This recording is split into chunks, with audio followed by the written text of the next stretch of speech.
এবং উপস্থিত এখানে পরবীন ব্যক্তিগণ, মা ও বোনেরা সবাইকে এবং সহিলাম ব্লক কমিটি থেকে যারা আছেন নেতৃবৃন্দ, ওনাদেরকে আমার প্রথমেই আন্তরিক অভিনন্দন জানাচ্ছি। এমএলএ হওয়ার পর এই প্রথম মাইনরিটিকে নিয়ে একটা সভা। মাইনরিটির নেতৃবৃন্দ যারা আছে নেতৃবৃন্দ প্রায় একক দাঁড়িয়ে ৯,০০০ উপর দিয়ে জয়ী হয়েছি। আর একটা ইতিহাস, আমরা যুদ্ধ করেও পাতি যুদ্ধ হয়, যুদ্ধ করে কিন্তু এই ব্যবধান কোনো সময় হয়নি। তো আমরা এই হলসভায় আমরা এখন কি পার্টি করি? ত্রিপুরা মঠা পার্টি। পার্টির মালিককে আমাদের মহারাজ।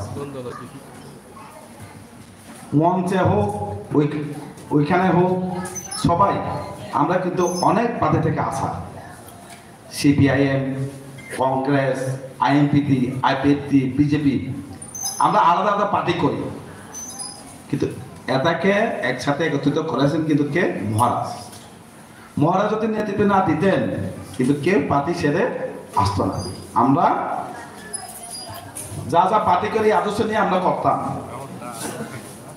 কিন্তু আমরা দেখেছি, আমরা অনেক রাজনীতি আমরা দেখেছি, অনেক রাজনীতি দলকে আমরা দেখেছি, বিশেষ করে পরিষ্কার করছে যে সিপিএম দল।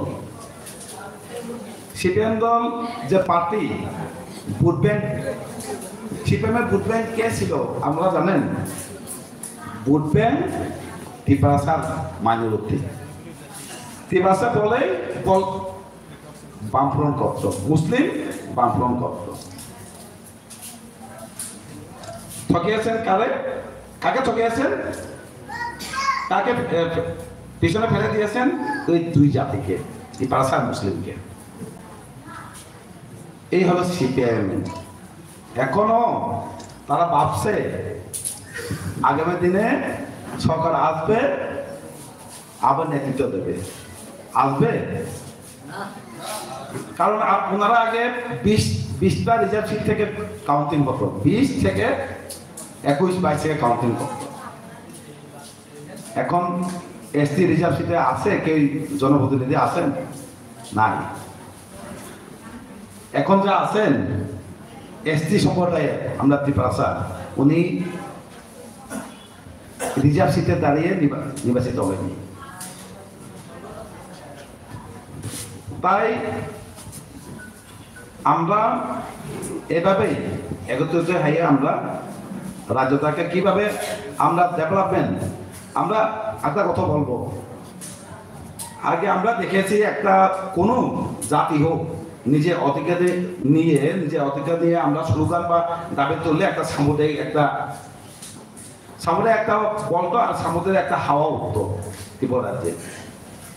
কিন্তু যে কোনো দাবি অধিকার নিয়ে ত্রিপুরা বলুক বা মাইনরিটি বলুক হলে কি হতো? একটা সামুদায়িক একটা পরিবেশ সৃষ্টি হতো। এখন হয়, মহারাজ আসার আগে যে পরিবেশ ছিল শত অশান্তির পরিবেশ, শত ওইদিকে মারপিট, ওইদিকে।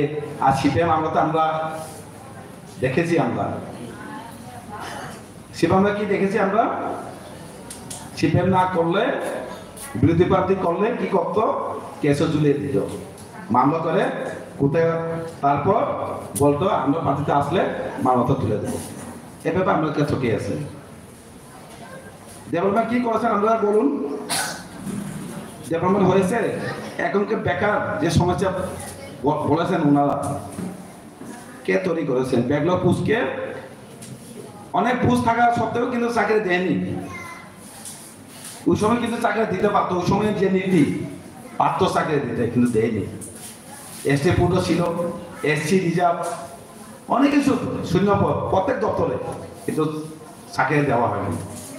কিন্তু এখন তো আপনারা জানেন, সব কম্পিটিটিভ এক্সাম দিয়ে চাকরি, এখানে কেউই পারবে না। কম্পিটিটিভ এক্সাম হবে, মেরিট আসবে, ওনারা চাকরি পাবেন। ওই সময় কিন্তু এমন ছিল না। এখন যে আমরা শিক্ষার যে অভাব, শিক্ষার যে বেহাল অবস্থা, এটি কার জন্য? এটি সিপিএম পার্টির জন্য হয়েছে। শিক্ষার যে মাস্টার, শিক্ষকের যে অভাব, 10,323 চাকরি যাওয়ার পর আরো বেহাল অবস্থা।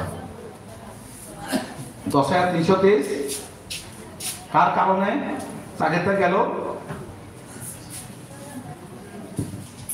ইউজিটি একটা কেন্দ্র সরকার ওই সময়ে রাজ্যকে বলেছিলেন নতুন চালু হয়েছে নতুন আইন, এর আগে চাকরিতে নেওয়া হোক, নেয়নি। 10,323 যে ইউজিটি কোন ইয়ারে হয়েছিল? 12-তে। নতুন নীতি চালু হওয়ার পর চাকরিতে কিভাবে থাকবে? তবে হাইকোর্ট বলেছেন জিটি ইউজিটি 56 যা 56 হবে, বলেছেন 56-কে চাকরি দেওয়া হোক, আইনের সঙ্গে চ্যালেঞ্জ করেছেন। তারপর সরকারের যে দায়ে এখন 10,323 ভবিষ্যৎ অন্ধকার, 10,323 পরিবার অন্ধকার। এতে এফেক্টটা কোথায় হচ্ছে? বিশেষ করে যারা এডিসি এলাকায়। প্রত্যেক প্রাইমারি স্কুলে একজন শিক্ষক, 2জন শিক্ষকের অভাব। তো এখনো তারা, আমরা দেখি বিধানসভাতে, আমরা নিচে দেখেন কোন ইস্যু নেই। সিপিএম যে ইস্যু তুলে, বিরোধী দল এখন তো বিরোধী দল, একটা ইস্যু তোলার কোনো ইস্যু নেই, শুধু রাজনীতি করা, রাজনীতির সুবিধা নেওয়ার সে ইস্যুটা দেখছি। সিপিএম আমলে আমরা যা দেখেছি 25টা বছর, ওই দিন আমরা কয়েকদিন আগে একটা খবরে কাগজে প্রত্যেক নিউজ চ্যানেলে একটা প্রচার হয়, এমএলএ নাকি এলাকায় আসেনি। ভাবে যারা আক্রমণ করছে ওই সাম্প্রদায়িক বিরোধিতা করে বক্তব্য দিতে হয়, এটা সবচেয়ে লজ্জার বিষয় আমাদের জন্য। আমরা ত্রিপুরা রাজ্যে, আমরা পাহাড়ি বাঙালি, আমরা হিন্দু মুসলিম, আমরা ভাই ভাই।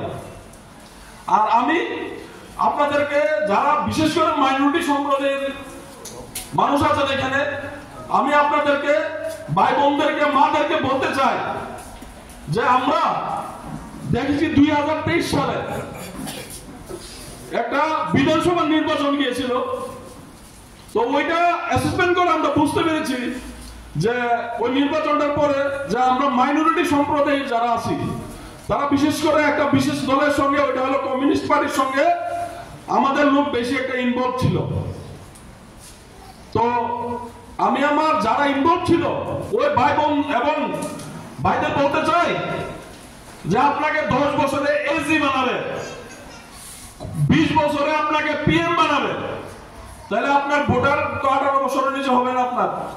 আপনার হয়ে গেল 38, 40, মানে কি আপনি ওভারেজ হয়ে গেলেন?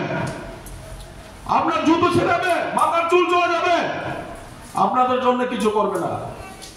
যদি কিছু করতো তাহলে এই কমিউনিস্ট পার্টি 25 বছর ছিল, এর আগে 10 বছর ছিল, 35 বছর ছিল ত্রিপুরা রাজ্যে, আপনাদের জন্য রিজার্ভেশন চাইতো। আজকে গ্রাজুয়েশন কমপ্লিট করে অটো চালাতে হতো না। আপনাদেরকে এটা বুঝতে হবে যে আমাদের বন্ধুকে ওরা 35 বছরে পারেনি, ওরা কখনই পারবে না। ওদের মুখে ছিল মধু, অন্তরে ছিল বিষ, এটা আমাদেরকে বুঝতে হবে। আর আমাদের মহারাজ মুখেও মধু, অন্তরেও মধু। যখনই ত্রিপুরা রাজ্যে আমরা মাইনরিটি মুসলিমদের আমাদের কোন সমস্যা হয়েছে, আমাদের মহারাজই প্রথম কথা বলেছে। আপনারা দেখতে পেরেছেন, কারণ আমাদের মহারাজ এই ত্রিপুরা রাজ্যেতে সাম্প্রদায়িকতাকে প্রশ্রয় দিতে চায় না, প্রশ্রয় দেয় না। এটা রাজ পরিবারের রক্ত। এখানে হিন্দু, মুসলিম, বৌদ্ধ, খ্রিস্টান, পাহাড়ি বাঙালি, আমরা ভাই ভাই। তো আমি আপনাদেরকে বলতে চাইবো যে আপনারা ভুল পথে হাঁটবেন না, ওই পথে যাবেন না, ওই প্রলোভনের পথে যাবেন না। যারা আপনাদেরকে নিয়ে লাইনে দাঁড়িয়ে বলেছিল লড়াই লড়াই লড়াই চাই, লড়াই করে বাঁচতে চাই, আরেকটা স্লোগান কি ছিল যে 25 বছরে কেন্দ্রের বঞ্চনা। আপনি যদি লড়াই করেন আর 25 বছর, আচ্ছা আপনি বলুন কেন্দ্রে কি সিপিআইএম গভর্নমেন্ট আসবে? কোন রাজ্যে আছে বা ভারতবর্ষের মধ্যে? তো আপনি লড়াই সারা বছর যদি লড়াই করুন আর কেন্দ্রের যদি বঞ্চনার মধ্যে থাকুন, আপনি 10 টাকা চাইলে কেন্দ্রীয় সরকার কত দেবে? তো নিজের উন্নয়ন হবে না, আপনার আবার বাড়ি বের হবে 2 টাকা নিয়ে, আপনাকে 2 টাকার রিসিপ্ট দেবে, কি বলবে? নারী সমিতি নামে, বিভিন্ন সংগঠনের নামে। তো আমরা ওই ভুল পথে আর যাব না। আমরা এই ত্রিপুরা রাজ্যকে শক্তিশালী করতে চাই। আমাদের মহারাজা আমাদের এই ত্রিপুরা রাজ্যকে সবাইকে একসঙ্গে এনে শক্তিশালী করতে চাই। আমরা সবাই আমাদের মহারাজার সঙ্গে থাকবো।